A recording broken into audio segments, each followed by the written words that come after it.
On the night I turned 18, the cake never left the box.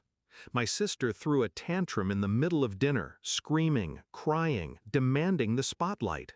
My parents gave it to her without hesitation. It was supposed to be my night. Instead, I sat at the table, candlelight flickering over a cake that wasn't cut, a song that wasn't sung. My mother followed her into her room. My father poured himself a drink. I stayed seated, silent, staring at the untouched candles until the wax dripped down to nothing. That's when I decided I wouldn't stay another day in that house, and I wouldn't leave without teaching them the cost of overlooking me. Backstory: my sister was always the center of the universe, loud, needy, dramatic, yet somehow always forgiven. I was the quiet one, the dependable one. I kept the house running while she burned it down daily. I thought turning 18 would change something, that maybe, for once, I would be seen. But the truth was obvious. My parents didn't want balance. They wanted chaos dressed as love. And I was nothing but a shadow in their perfect family portrait.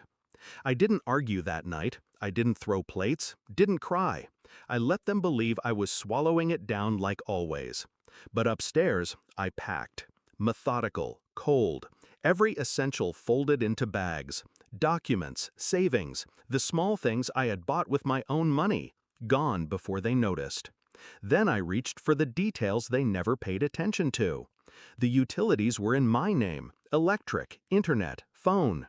Easier that way, they said, since I was so responsible. The emergency contacts for my sister's school and activities were also mine, because I always pick up the phone. They had built their fragile world on my shoulders. They just didn't realize it until I stepped away. At midnight, I logged in. Click. Electricity scheduled to cancel. Click. Internet shut off. Click. Family phone plan terminated. Then I drafted the emails. School administration, activity coordinators, doctors. Every number they gave under primary contact now gone. I replaced them with my sister's own phone, knowing she never answered. By the time the sun rose, my name had vanished from their safety net, and so had I. I found a small apartment, bare walls, secondhand furniture, but mine. No screaming, no favoritism, no chaos. The calls started a week later. My mother first, frantic. "The school can't reach us. Why did you change the contact info?" I didn't answer. My father next, angrier. "The Wi-Fi's down. Fix it, now." Silence from me. Finally, my sister. "Why are you doing this? You're ruining everything." I almost laughed. I wasn't ruining anything. I was simply removing myself.